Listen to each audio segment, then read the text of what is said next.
আজকে আমি বাড়িতে ফার্স্ট টাইম বানালাম veg biryani. Hello everyone, welcome to our mini blog. আজকে হচ্ছে সেকেন্ড ডে আমার পিরিয়ডের। কালকে রাতের থেকে তো আমি ব্যথা ছোটো ঘুমাতেই পারিনি। সকাল সকাল এত ঘুম পাচ্ছিলো যে আমার ওঠার একদমই ইচ্ছা করছিল না।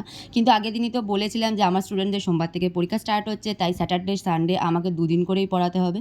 সকাল সকাল উঠেই সবার ফার্স্ট এখানে ডিটক্স ওয়াটার খেয়ে নিলাম, আর এই গরম জলটা খাওয়ার পর আমি তো একটু রিলিফ পেয়েছিলাম। পেটে ব্যথার সাথে সাথে আমার মাথা ব্যথাও স্টার্ট হয়েছে, তাই সকাল সকাল আমি একেবারে হেয়ার অয়েলিংও কমপ্লিট করে নিয়েছি। তারপরে তো চলে গেছিলাম পড়ানো কমপ্লিট করে এখন এসেছি আমি রান্না করতে। আগের দিন তো দেখিয়েছিলাম আমি এগ বিরিয়ানি বানিয়েছিলাম বাড়িতে, সেটাও হঠাৎ প্ল্যানেই বানানো হয়েছিল, আর খেতে এতটাই ভালো হয়েছিল সিম্পল ওয়েতে বানিয়েছিলাম বলে।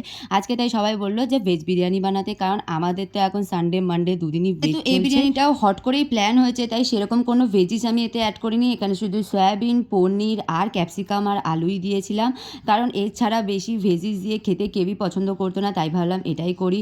সবার ফার্স্টে আমি সমস্ত কিছু আলাদা আলাদা করে ভেজে নিয়েছিলাম, তারপরে মশলা কষিয়ে নিয়ে ওর ভিতরে আমি সমস্ত কিছু দিয়ে আবার ভালো করে কষিয়ে নেব। এখানে গোলাপ জল, কেওড়া জল সব কিছু আমি একেবারে দিয়েই তরকারিটা করে নিয়েছি, যাতে আমাকে লেয়ারিংয়ে আর অ্যাড করতে না হয়। তো আগে থেকেই ভাতটা করে রেখে দিয়েছিল, তার জন্য ভাতটা এতটা ঝরঝরে হয়েছে। তারপরে তরকারিটা কমপ্লিট করার পর ভালো করে হাঁড়িতে আমি ঘি দিয়ে নিয়েছি।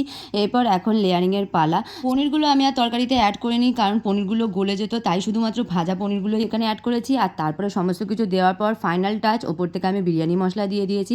এখন এটা ভাপে থাকবে প্রায় আধ ঘন্টা। যতক্ষণ ওটা ভাপে রয়েছে ততক্ষণ আমি ভাবলাম চলে যাই স্নানটা কমপ্লিট করে নিই। স্নান কমপ্লিট করার পর আমি তো আরও রিলিফ ফিল করছিলাম, মানে অনেকটাই ভালো লাগছিলো আমার স্নান কমপ্লিট করার পর।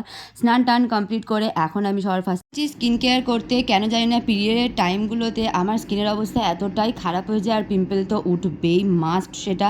তাই আমি এখানে ভালো করে স্কিন কেয়ার কমপ্লিট করে এখন চলে এসেছি জামা কাপড় নাড়তে। জামা কাপড় নেড়ে দেখো সঙ্গে সঙ্গে ওয়েদারের অবস্থা, সকাল থেকে এত রোদ্দুর ছিল আবার একই মেঘের অবস্থা হয়ে গেছে। আর তারপরে বসে গেছি খেতে, কিন্তু তাও হেলদি পারসন। আমি এখানে নিয়েছিলাম উচ্ছে আর ভেন্ডি সেদ্ধ বিরিয়ানি।